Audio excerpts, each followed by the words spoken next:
तीन चरों के विशेष युगपत समीकरण एवं उनका हल के अंतर्गत आज हम ऐसे प्रश्न लेंगे जो किसी एक पर्टिकुलर टाइप में नहीं है। विविध समीकरणों का हम हल करेंगे। तो इसके अंतर्गत मैं पहला सवाल लेता हूँ।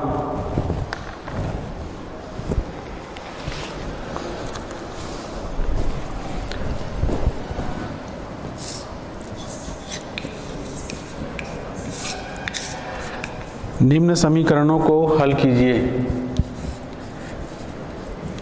निम्न समीकरणों को हल कीजिए।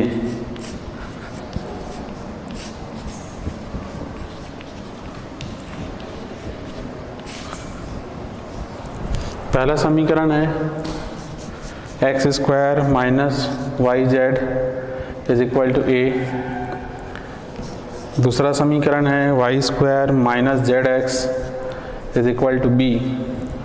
तीसरा समीकरण है Z square minus x Y is equal to C. ये हमारे पास तीन समीकरण हैं, तीन युगपत समीकरण है। इसका हमें हल ज्ञात करना है। हल ज्ञात करना है, इसका तात्पर्य है कि हमें एक्स वाई जेड के मान ज्ञात करने हैं।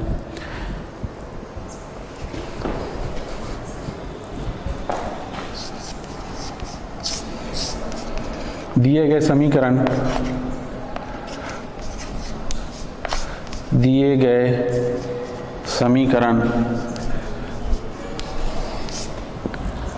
गए समीकरण X square minus Y Z is equal to A, Y square minus Z X is equal to B, Z square minus x Y is equal to C. ये हो जाएगा हमारा पहला समीकरण, ये दूसरा समीकरण और ये तीसरा समीकरण। तो ये जो समीकरण को हम हल करने के लिए पहले हम क्या करते हैं कि इन तीनों समीकरणों में ऐसे स्थिति में समीकरण को हल करने में हमें काफ़ी दिक्कत है, तो इसको हम ऐसे रूप में लाते हैं, ऐसे रूप में इसको हम परिवर्तित करते हैं ताकि उसका हल हम सरलता से ज्ञात कर सकें। तो इसके लिए हम क्या करते हैं, पहले हम इन समीकरणों में किसी चर राशि का गुणा करते हैं और गुणा करके हम इन समीकरणों को आपस में जोड़ देते हैं। गुणा करके आपस में जोड़ देते हैं, उससे ये जो समीकरण जो होगा ये एक घाती समीकरण में परिवर्तित हो जाएगा। तो इसके लिए हम लेते हैं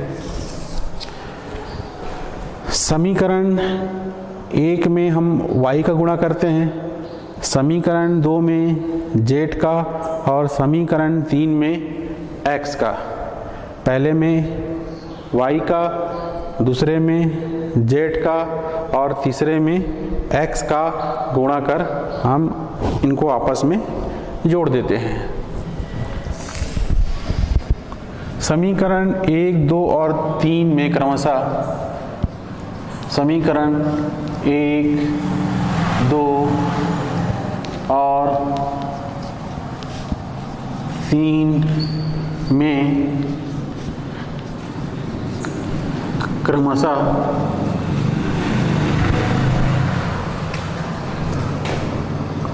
y, z और x का गुणा करके जोड़ने पर y, z और x का गुणा करके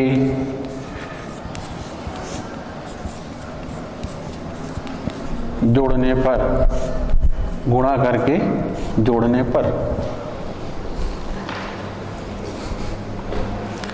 जब ये समीकरण में हम y का गुणा करेंगे ये हो जाएगा हमारा एक्स स्क्वायर वाई, वाई से यहाँ गुणा होगा minus Y square Z, plus इसमें पहले में हम y का, दूसरे में z का, तीसरे में x का, पहले में y का, दूसरे में z का, तीसरे में x का।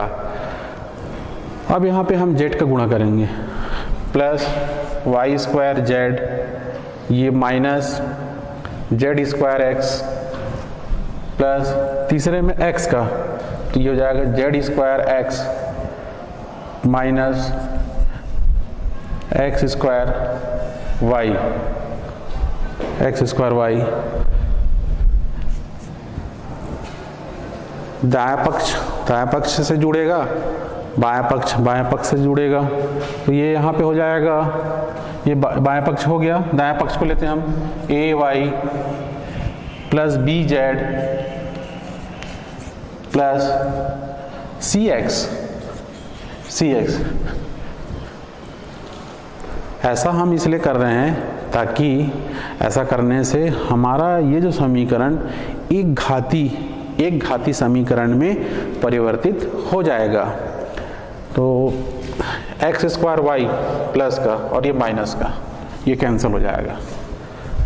Minus Y square Z plus y square z, ये कैंसिल हो जाएगा। Minus Z square x plus Z square x, ये कैंसिल हो जाएगा। इधर बचेगा zero, zero is equal to A Y plus B Z plus C x, a Y plus B Z plus C x. अब इसको हम अरेंज करके लिखते हैं, व्यवस्थित लिखते हैं, पहले x फिर y फिर z, तो ये हो जाएगा हमारा C x plus A Y plus B Z is equal to zero. C x plus A Y plus B Z is equal to zero. इसको हम समीकरण नंबर 4 मान लेते हैं, इसको हम समीकरण नंबर 4 मान लेते हैं। अब एक समीकरण हमें प्राप्त हो गया, एक घाती वाला। अब इसी प्रकार का हम एक और दूसरा समीकरण प्राप्त करेंगे। उसके लिए हम क्या करते हैं, उसके लिए हम फिर इस समीकरणों को हम किसी दूसरे चर से गुणा करते हैं। इन समीकरणों को हम दूसरे चर से गुणा करते हैं और गुणा करके आपस में जोड़ देते हैं, तो फिर जो लेफ्ट हैंड साइड है वो हमें जीरो प्राप्त हो जाएगा और ये जो समीकरण है एक घाती समीकरण रूप में परिवर्तित हो जाएगा। तो इसके लिए हम क्या करते हैं, पहले अभी हमने वाई जेड एक्स का गुणा किया। अब हम जैसे कि इसके लिए हमारे पास एक थोड़ा सा एक ट्रिक है कि जैसे ये वाई जेड एक्स था तो हमने वाई जेड एक्स से गुणा कर दिया। अब इसके बाद यहाँ पे जेड एक्स वाई है तो हम इसको जेड एक्स वाई से गुणा कर देते हैं। पहले समीकरण में जेड का, दूसरे में एक्स का, तीसरे में वाई का। पहले में जेड का, दूसरे में एक्स का और तीसरे में वाई का हम गुणा कर देते हैं। अब हम पुनः समीकरण 1, 2 और 3 में पुनः समीकरण 1, 2 और 3 में 1, 2 और 3 में जेड एक्स और वाई का गुणा करके 3 में जेड एक्स और वाई का गुणा करके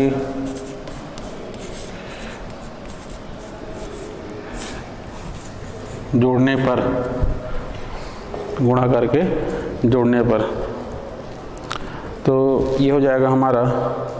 जब इसमें हम जेड का गुणा करेंगे तो ये हो जाएगा हमारा X square Z minus Y Z square plus यहाँ पे x का गुणा करेंगे Y square x minus Z X square, इसमें y का plus Z square Y minus x Y square is equal to A Z plus B X, A Z plus B x plus C Y, ये C Y x square Z minus Z square x, ये दोनों समान है लेकिन विपरीत चिन्ह, ये cancel हो जाएगा। Minus Y Z square plus z y square, z square y, ये दोनों समान है, विपरीत चिन्ह, ये कैंसिल हो गया। Y square x minus x Y square, ये कैंसिल हो गया। इधर हमें मिलेगा 0।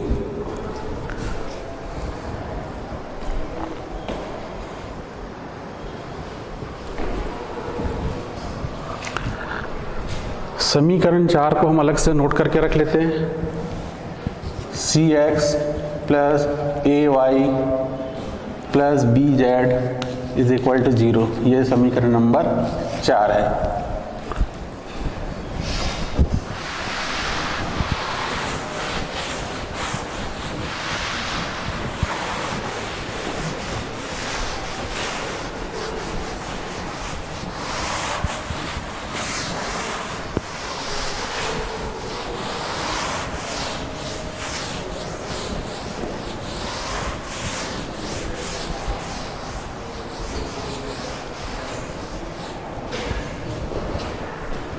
अब इधर हमें 0 मिलेगा और इसको हम थोड़ा अरेंज करके लिख लेते हैं, पहले x वाले टर्म, फिर y, फिर z, तो ये हो जाएगा implies that bx plus C y, b x plus C Y plus A Z is equal to 0।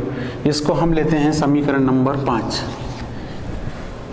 B x plus C Y plus A Z is equal to 0, ये हो गया हमारा इक्वेशन नंबर 5। अब ये दोनों समीकरण, समीकरण नंबर 4 और समीकरण नंबर 5, ये दोनों समीकरण एक घाती समीकरण के रूप में परिवर्तित हो चुके हैं और उसका राइट साइड में 0 भी है। तो इन समीकरणों को हम आसानी से हल कर सकते हैं। वज्र गुणन विधि के द्वारा हम हल करके x, y और z का मान हम ज्ञात कर सकते हैं। तो हम यहाँ पे इनको हल करेंगे वज्र गुणन विधि से। समीकरण 4 और 5 को वज्र गुणन विधि से हल करने पर समीकरण 4 और 5 को, समीकरण 4 और 5 को वज्र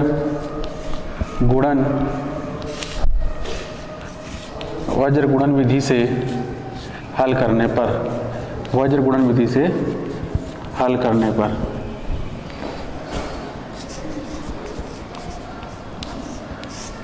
वज्र गुणन विधि से हल करने पर समीकरण नंबर 4 है हमारा C x plus A Y plus B Z is equal to 0।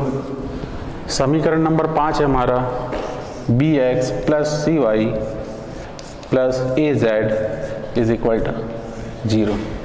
ये है हमारा समीकरण नंबर 4 और ये है हमारा समीकरण number 5। C x plus A Y plus B Z is equal to 0, b x plus C Y plus A Z is equal to 0। अब इन समीकरणों को हम वज्र गुणन विधि से हल करेंगे।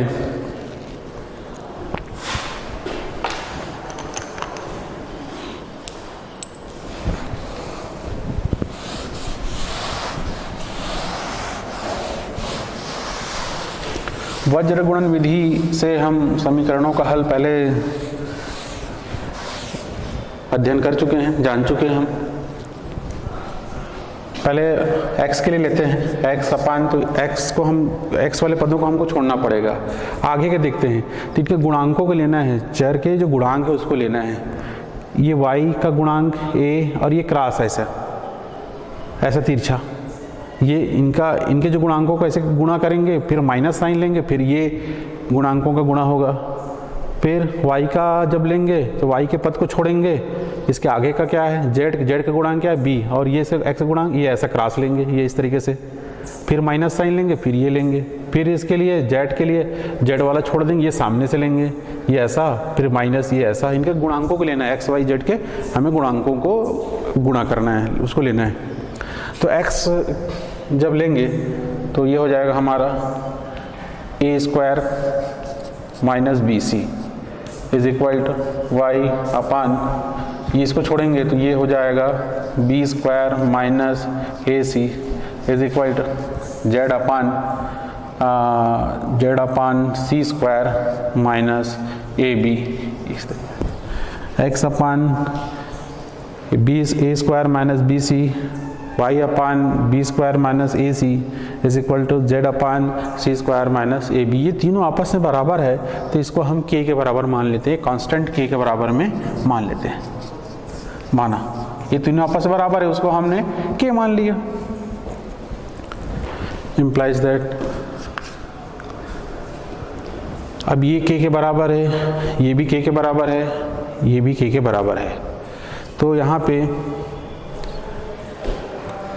x इज इक्वल टू के, जब इसको के बराबर रखेंगे तो ये हो जाएगा x equal to K A square minus B C, Y equal to K B square minus A C, Z equal to K C square minus A B, X equal to K A square minus B C, Y is equal to K B square minus A C, Z equal to K कोष्टक में C square minus ए B. अब हम क्या करेंगे, इन मानों को, अब हमको के का मान ज्ञात करना है। के मान को ज्ञात करने के लिए हम इन मानों को हम समीकरण नंबर 1 में रखेंगे, इन मानों को हम समीकरण नंबर 1 में रखेंगे, वहाँ से हम के का मान प्राप्त करेंगे, वहाँ से हम के का मान प्राप्त करेंगे और फिर उस के का मान को फिर हम यहाँ पे रखेंगे, ये इन समीकरणों में रखेंगे, तो फिर हमें एक्स वाई जेड का मान हमें प्राप्त हो जाएगा।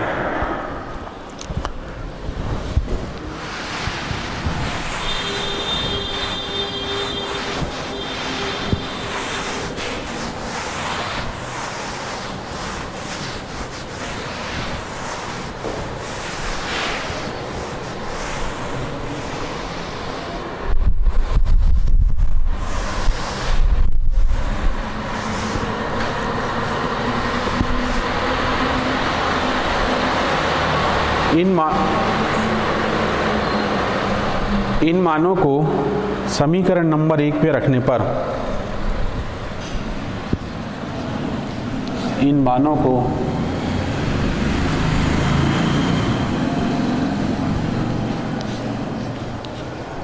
समीकरण 1 में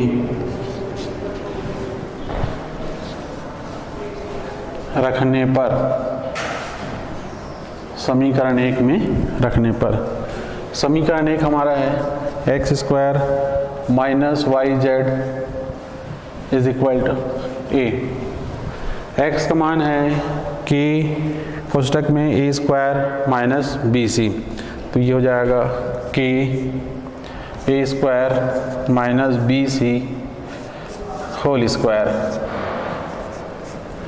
के A square minus B C whole square minus, अब हम ये y और z का मान रखेंगे, y का मान हो जाएगा k into B square minus ए सी, z का मान हो जाएगा k into C square minus A B is equal to ए।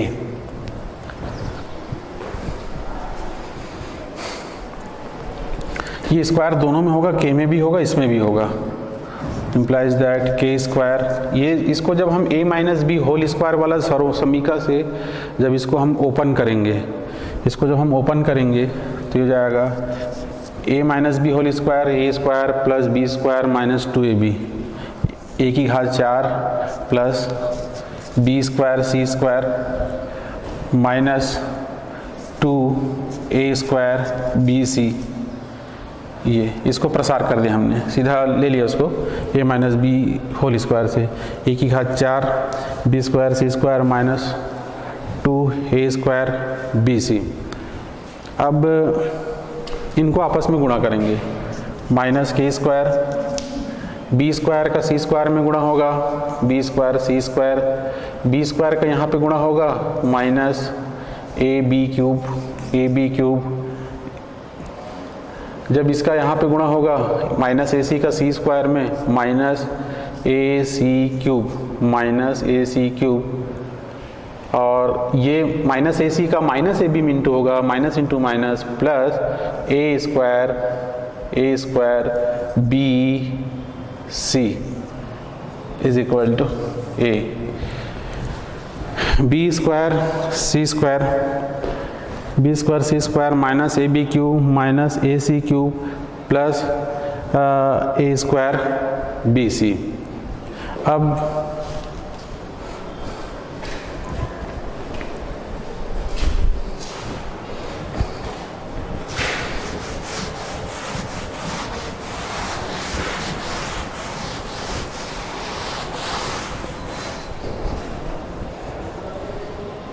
यहाँ से k² कॉमन निकल जाएगा, k² कॉमन निकल जाएगा, k² कॉमन, a की घात 4 प्लस ये हो जाएगा b² c² minus 2a² BC। और ये जब k² हम यहाँ से कॉमन निकालेंगे तो ये माइनस साइन का अंदर मल्टीप्लाई होगा तो साइन चेंज हो जाएगा, माइनस का प्लस होगा, प्लस का minus, minus b² c² plus AB³ plus AB³ plus AC³ plus AC³ minus a² BC minus a² BC is equal to a।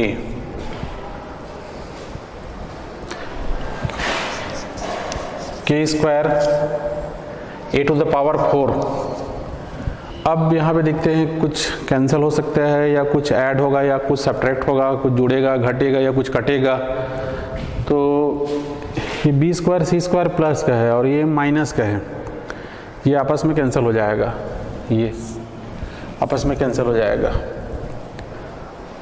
AC³ minus a² BC और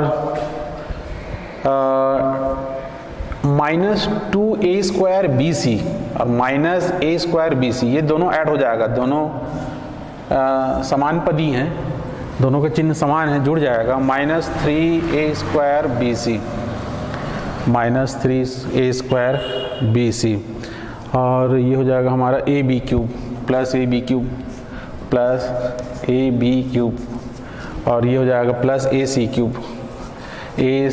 plus AB³ plus AC³ is equal to A।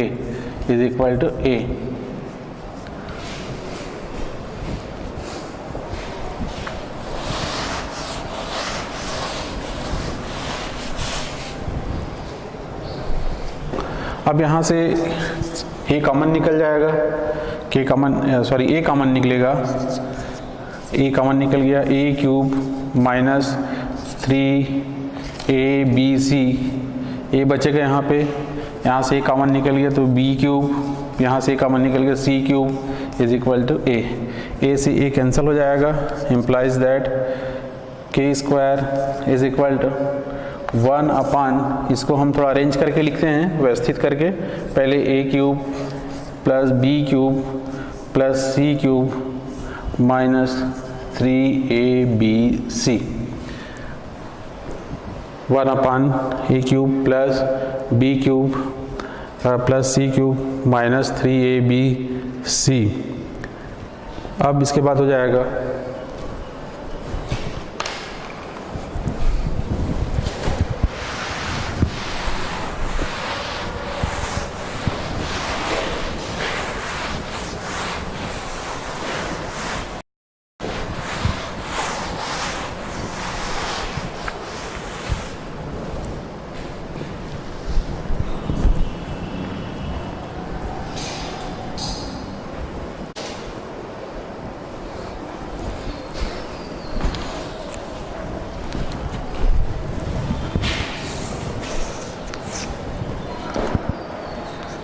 k equal to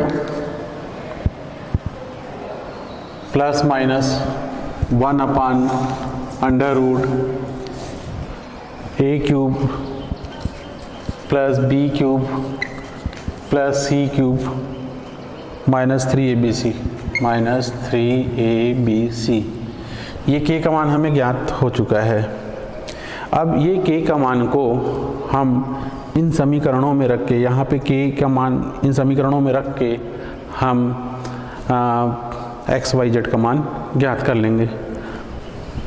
अतः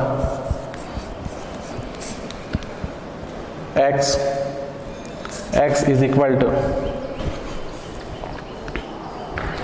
यहाँ पे k का मान रखेंगे तो ये हो जाएगा plus minus a square minus B C upon under root a cube plus b cube plus c cube minus 3abc। y equal to हो जाएगा plus minus b square minus A c upon under root A cube plus B cube plus C cube minus 3abc। z equal to plus minus C square minus A b plus minus within bracket c square minus A B upon under root A cube plus B cube plus C cube minus 3abc। ये हमें मान प्राप्त हो गए। x का मान plus minus A square minus B C upon under root A cube plus B cube plus C cube minus 3abc। y का मान B square minus A C under root A square A cube plus B cube plus C cube minus 3abc। और z का मान plus minus C square minus A B upon under root A cube plus B cube plus C cube minus 3abc। तो ये हमें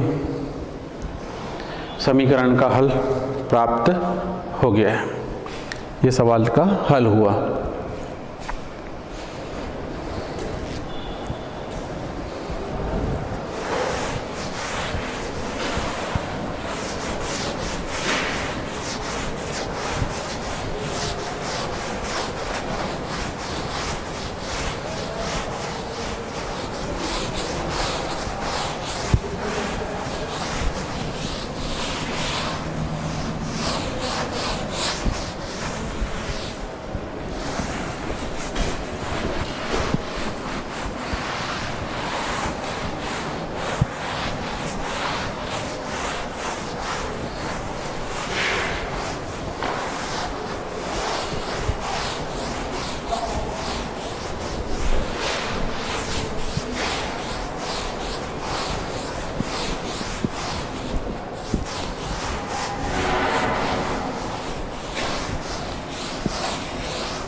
इसके अंतर्गत अगला प्रश्न हम लेते हैं।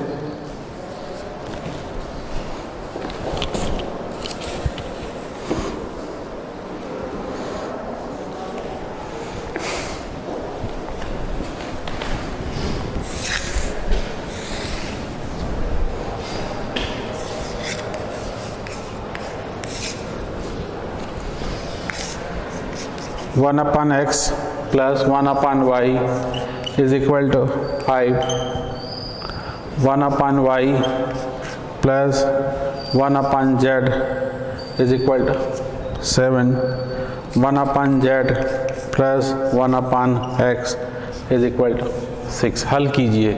इसका हमें हल ज्ञात करना है। 1 upon x plus 1 upon 5 is equal to 5, 1 upon y plus 1 upon z is equal to 7, 1 upon z plus 1 upon x is equal to 6। ये तीन समीकरण हमारे पास। इसको हम समीकरण 1 मान लेते हैं, इसको हम समीकरण 2 और इसको हम समीकरण 3 मान लेते हैं। इस प्रकार के प्रश्नों का हम हल पहले भी ज्ञात कर चुके हैं। ऐसी स्थिति में हम क्या करते हैं, ऐसी स्थिति में हम ये तीनों समीकरणों को आपस में जोड़ देते हैं। तीनों समीकरणों को, ये एक्स वाई का पेयर है, ये वाई जेड का और ये जेड एक्स। दो स्थान पे एक्स दो जगह, वाई दो जगह पे है, जेड भी दो जगह पे है और एक्स भी दो जगह पे है। ऐसी स्थिति में हम ये तीनों समीकरणों को आपस में जोड़ देते हैं। समीकरण 1, 2 और 3 को जोड़ने पर, समीकरण 1, 2 और 3 को जोड़ने पर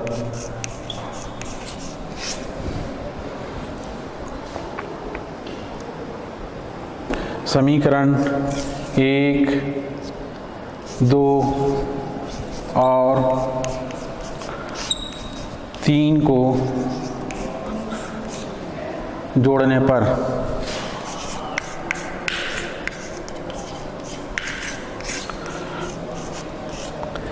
तो हम जानते हैं समीकरणों किस प्रकार जोड़ा जाता है। समीकरणों को जोड़ने के लिए हम लेफ्ट हैंड को लेफ्ट हैंड से जोड़ते हैं, राइट हैंड को राइट हैंड से जोड़ते हैं।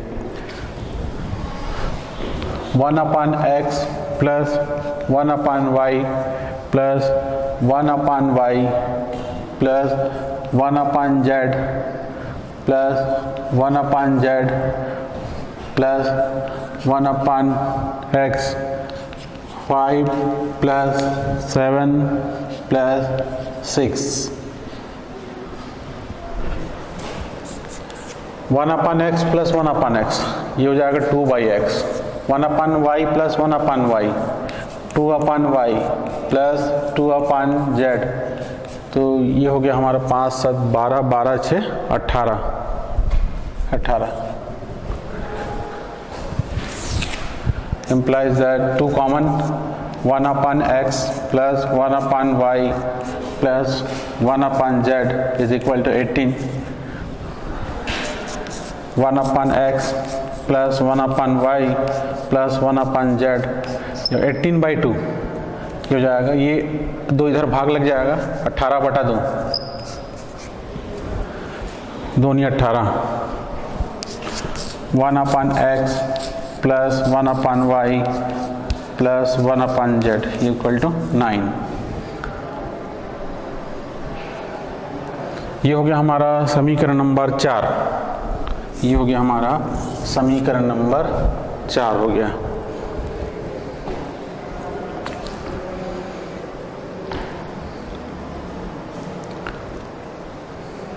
समीकरण नंबर 4 से अब हम क्रमशः समीकरण 1, 2 और 3 को घटा देंगे। इसको घटा देंगे तो हमें ये एक्स वाई जेड का मान प्राप्त हो जाएगा। समीकरण 4 में से क्रमशः समीकरण 1, 2 और 3 को घटाने पर समीकरण 4 में से क्रमशः समीकरण 1, 2 और 3 को घटाने पर समीकरण 4 में से क्रमशः समीकरण 1, 2 और 3 को घटाने पर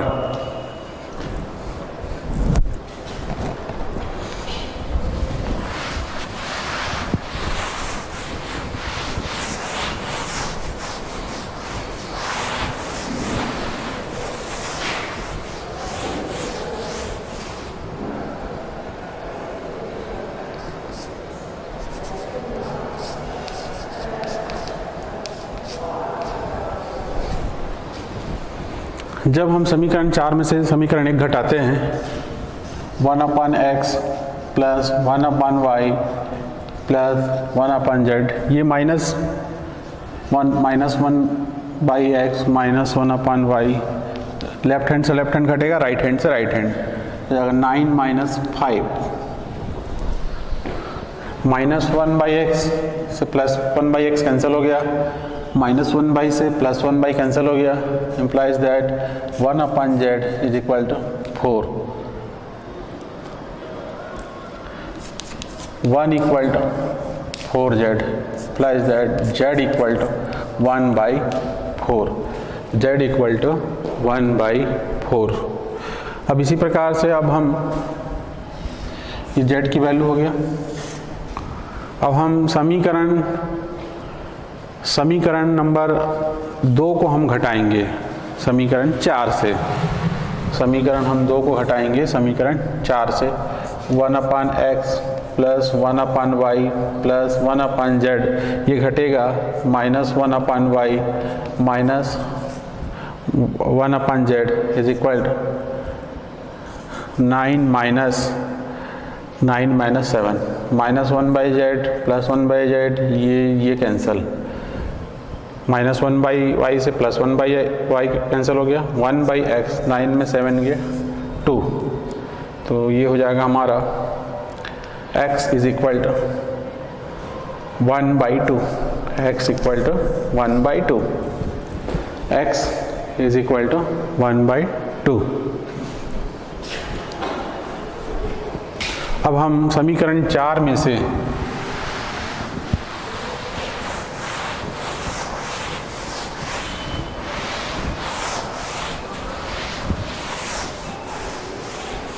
समीकरण 3 को घटाएंगे।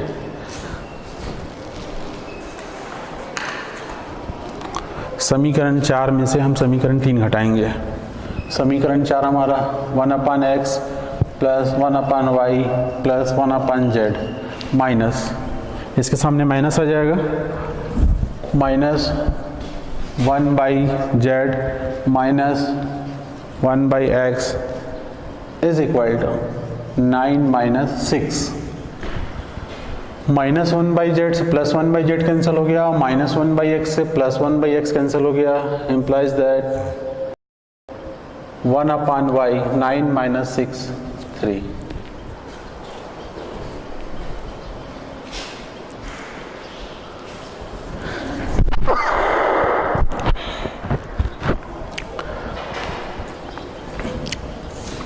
implies that 1 is equal to 3y, implies that y equal to 1/3। ये हमें y का वैल्यू प्राप्त हो गया, ये x का वैल्यू और z का वैल्यू भी हमें प्राप्त हो चुका है। z का वैल्यू हमें प्राप्त हुआ है, इसके पहले प्राप्त हुआ 1/4। तो ये जो समीकरण है, इस प्रकार जो समीकरण दिया रहता है इसको अक्सर हम इस तरीके से हल करते हैं, पहले तीनों समीकरणों को आपस में जोड़ देते हैं और जोड़ने के बाद जो समीकरण आता है उसमें से इन समीकरणों को लेके या फिर घटा के या फिर उसके मान को रख के हम उसका हल ज्ञात कर लेते हैं।